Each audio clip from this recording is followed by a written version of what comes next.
I'm Anne Field, the author of Moorefield Racecourse, Cogra, Sydney, 1888 to 1951. My book was published in October 2016 after almost 23 years of research. We have the opportunity to film the area today on which the Moorefield Racecourse was located. And I'm going to talk about particular features of the racecourse. And I'll be starting off first of all with Marshall Street. Marshall Street was well known for its two-up and its off-course broadcasting. Two-up was played in the swamp at the bottom of Marshall Street on Sunday mornings. Cockatoos would warn the players of the imminent arrival of the police. They would do this by calling out like a bird. If the police were on their way, the two-up players would disperse very quickly into the swamp or into Barton Street, as there were no friendly homes in Marshall Street. There was also a door-to-door SP service as well as a bike servicing nearby streets of Barton Street and Austral Streets.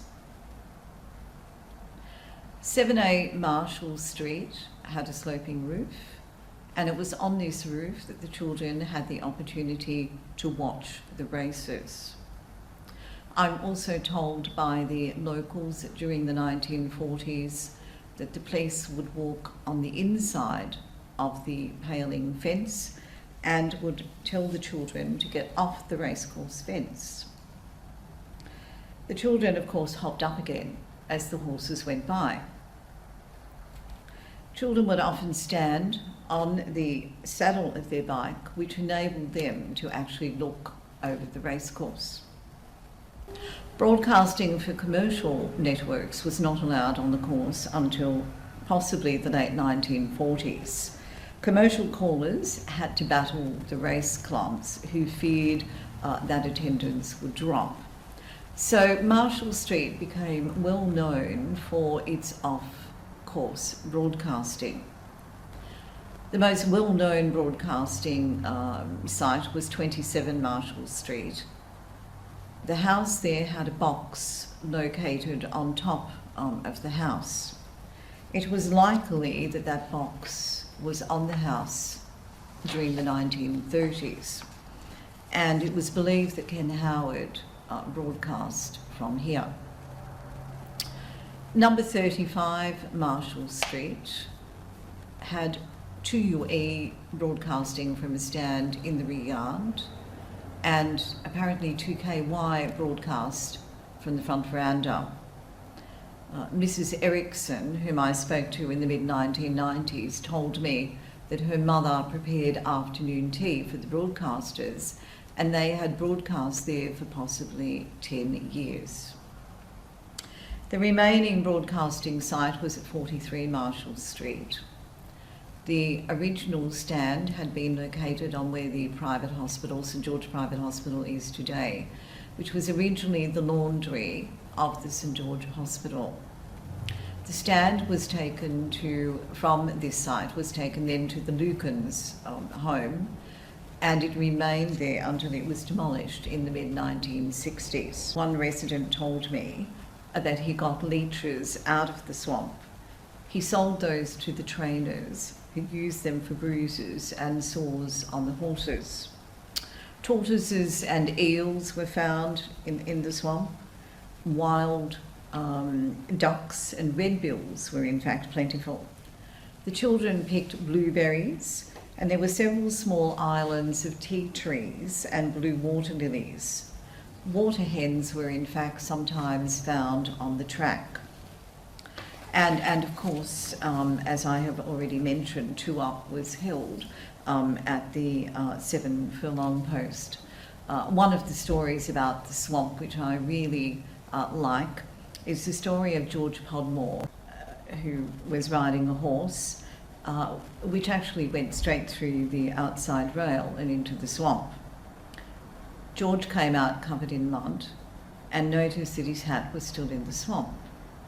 He went in to retrieve the cap, took it home to wash it, and unfortunately the dog tore George's hat to shreds. Whips with studs and nails were sometimes found in the swamp when the horses were out of view of the stewards. The whip was used and thrown away into the vegetation to be collected later. This highlighted the fact that some of the old trainers were in fact quite cruel. Cogger Golf Club. The 9-hole Cogger Golf Club was set up in the middle of the course in 1928. In 1955, Cogger Golf Club's lease on the racecourse was limited as the land was to be sold at public auction. The site committee overcame the problems at the old Bonnie Doon site area at Arncliffe, and Cogger Golf Club moved there. By early 1956, the old tote building from Moorefield Racecourse was transported by Bill York to the golf course to act as a clubhouse. It later became a machine shed and was demolished in 1993. President Avenue. President Avenue was the site of the Moore family home Moorefields, and that is the only reference to Moorefield that has an S on it. It is likely that the house was built by October 1888 when the course opened. Peter Moore's mother and his 6 sisters lived in the house. Elizabeth Moore died in 1935 and Claude Moore then lived in the house. The house sadly suffered demolition by neglect in the early 1950s. Horse boats entered the racecourse from President Avenue. In fact, in my book, I have a detailed description of the layout of the course and the activities that took place on the course from Mr. Whitehall, who could recall this information as a 10-year-old child. Fortunately, his memory was impeccable and he provided me with such a wonderful description. The Prince's Highway. The main entrance was opposite Hogman Street, where the pedestrian bridge is now located. Advertising awnings faced up and down the highway, with the turnstiles set in 30 metres from the highway. On the north side of the entrance was a car park, and on the southern side of the entrance was the site of the old Moorefield Hotel and stables.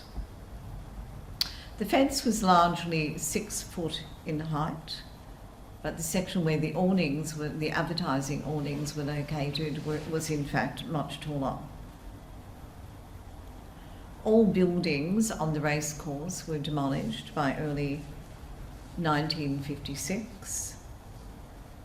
The Seledra stand went to Fairfield Trotting Club in the mid-1950s. Sale of Moorefield Racecourse. December the 14th, 1953, the Sydney Turf Club minutes stated that a letter had been received from the Chief Secretary advising that permission to sell was granted. It was decided to submit Moorefield Racecourse to public auction on August the 9th, 1955. Schools were to be built on 28 acres facing the Prince's Highway. The remaining land was sold for residential homes. The Cumberland County Council acquired land for parkland, and the Department of Main Roads acquired land for the Southern Freeway, which of course is now called the F6.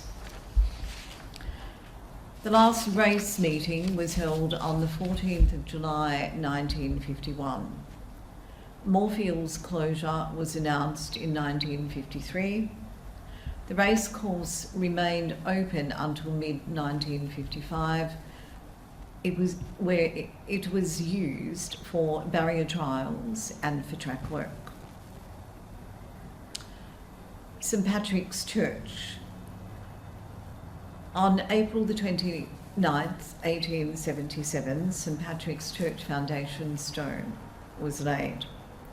The Moore family generously donated a stained glass window to the church, and it is located above the altar.